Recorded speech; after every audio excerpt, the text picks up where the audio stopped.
Shalom saudara-saudara yang terkasih, kita akan merenungkan firman Tuhan yang terambil dari Markus pasalnya yang ke-6 ayat 1-13. Beginilah firman Tuhan. Yesus ditolak di Nazaret. Kemudian Yesus berangkat dari situ dan tiba di tempat asalnya, sedang murid-muridnya mengikuti dia. Pada hari Sabat, ia mulai mengajar di rumah ibadat dan banyak orang takjub mendengarnya dan berkata, "Dari mana orang ini memperoleh hal-hal itu? Hikmat apakah yang diberikan kepadanya? Bagaimanakah mujizat-mujizat yang demikian dapat diadakan oleh tangannya? Bukankah ia ini tukang kayu, anak Maria, saudara Yakobus, Yosea, Yudas, dan Simon? Bukankah saudara-saudaranya yang perempuan ada di sini bersama kita?" Lalu mereka kecewa dan menolak dia. Yesus berkata kepada mereka, "Seorang nabi dihormati di mana-mana kecuali di kampung halamannya, di antara kaum keluarganya, dan di rumahnya. Ia tidak dapat mengadakan satu mujizat pun di sana, kecuali menyembuhkan beberapa orang sakit dengan meletakkan tangannya di atas mereka." Ia merasa heran karena mereka tidak percaya. Yesus mengutus ke-12 rasul. Lalu Yesus berjalan keliling dari desa ke desa sambil mengajar.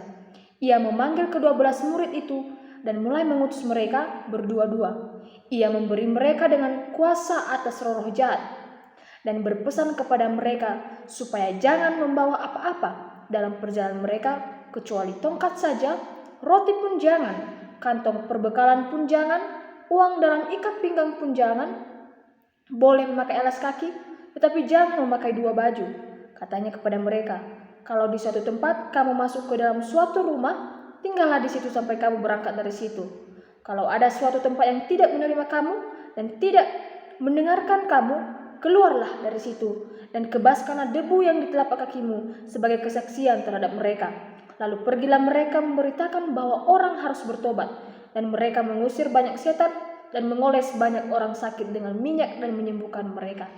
Demikianlah firman Tuhan. Yang menjadi tema kita pada saat ini ialah diutus untuk melayani. Bapak, Ibu, saudara-saudara yang terkasih, berbicara tentang diutus untuk melayani, tentu ada tempat yang akan dituju untuk dilayani. Menariknya, ketika seseorang diutus, ada situasi-situasi tertentu yang kita rasakan. Bisa saja tempat yang kita utus, kita diterima dengan baik dan dengan sukacita. Ketika kita diterima dengan baik, tentu kita yang datang ke tempat tersebut pun juga merasakan sukacita karena diterima dengan baik. Akan tetapi, yang menjadi pertanyaan, bagaimana jika kita diperhadapkan dengan situasi sebaliknya? Kita ditolak dan tidak diterima di tempat tersebut. Apa yang menjadi respon kita? Apakah kita berhenti dan kembali, atau justru bertahan setia kepada pengutusan itu? Nah, melalui firman Tuhan saat ini, kita akan melihat bagaimana sikap kita dalam melakukan pelayanan tersebut secara khusus di tempat yang akan kita layani. Dalam pasal 6 ini dari kitab Markus menceritakan tentang kunjungan Yesus ke kota asalnya, di mana dia mengajar di sinagoge pada hari Sabat. Orang-orang yang mendengarnya terkejut dan bertanya-tanya tentang hikmat dan mujizat, namun mereka menolaknya karena mereka mengenalnya sebagai tukang kayu dan saudara-saudaranya. Yang menjadi pertanyaan, ketika Yesus mengalami penolakan, apakah ia berhenti melakukan pelayanan tersebut? Tentu tidak, saudara-saudari. Dia melanjutkan pelayanannya dari desa ke desa, dan tidak hanya itu, dia mengutus murid-muridnya untuk mengajar karena mereka sudah lama bergaul dengan Kristus, mendengarkan pengajarannya, bahkan mereka pun melihat mujizat-mujizat yang dilakukan oleh Yesus. Dan sekarang Kristus memutuskan untuk memperkerjakan murid-muridnya itu. Karena mereka sudah menerima, maka sudah seharusnya mereka juga harus bisa memberi. Dan mereka juga sudah belajar, maka mereka juga harus mengajari orang lain. Dan oleh sebab itu, sekarang tiba waktunya dia mengutus mereka. Mereka tidak boleh terus-menerus belajar di sekolah untuk memperoleh pengetahuan, tapi juga harus pergi mengajar di desa untuk berbuat kebaikan dengan pengetahuan yang sudah mereka peroleh itu. Walaupun mereka belum mencapai hasil sebagaimana yang seharusnya, namun sesuai dengan kemampuan dan tingkatan keterampilan mereka saat ini, mereka sudah harus siap untuk bekerja dan mengalami kemajuan lebih lanjut lagi setelah itu. Untuk itu, dalam firman Tuhan ini saya bagi dalam beberapa poin. Yang pertama ialah bergantung kepada Tuhan. Di dalam ayatnya yang ketujuh, bahwa Kristus mengutus mereka berdua-dua. Dan hal ini diperhatikan oleh Markus. Mereka pergi berdua-dua ke suatu tempat, supaya dari setiap mulut dua saksi perkataan itu dapat diteguhkan, dan supaya mereka dapat saling menemani satu sama lain ketika mereka berada di tengah-tengah orang asing, dan bisa saling menguatkan tangan dan mendorong semangat satu dengan yang lain. Bisa saling menolong jika ada sesuatu yang salah, dan tetap saling menjaga satu sama lain. Setiap prajurit mempunyai teman seperjuangan. Dan benarlah yang dikatakan pepatah berikut ini, bahwa berdua lebih baik daripada seorang diri. Dengan demikian, Kristus mengajarkan hamba-hambanya supaya saling berteman dan membantu satu sama lain. Fakta ini dapat mengajari kita tentang pentingnya persekutuan dan kerjasama dalam melayani Tuhan. Dua orang tertentu bisa bekerja lebih baik daripada seorang diri. Mereka dapat saling menguatkan satu sama lain.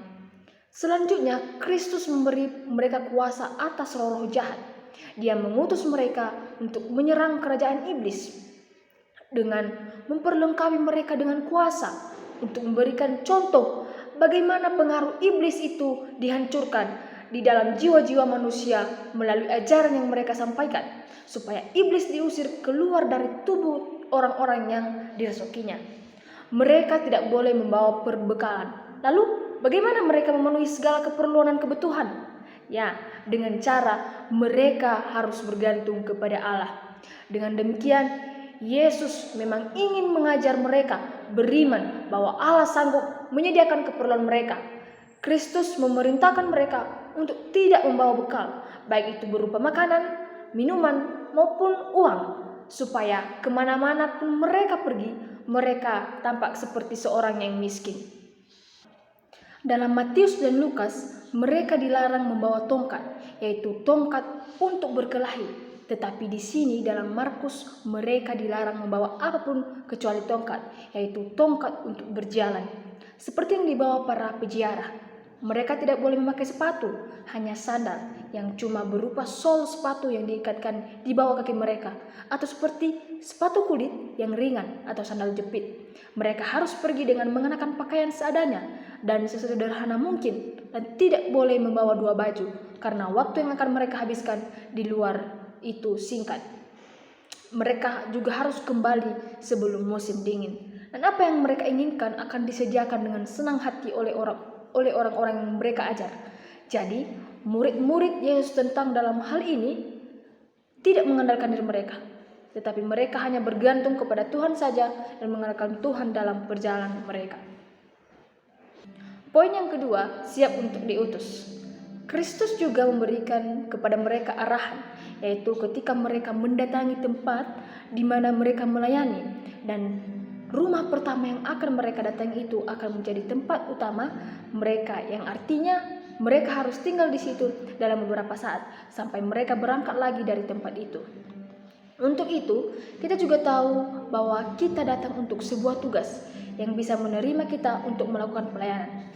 Nah, untuk itu kita harus menerima kemurahan hati yang mengundang kita dengan tidak berpikir bahwa kita merepotkan mereka.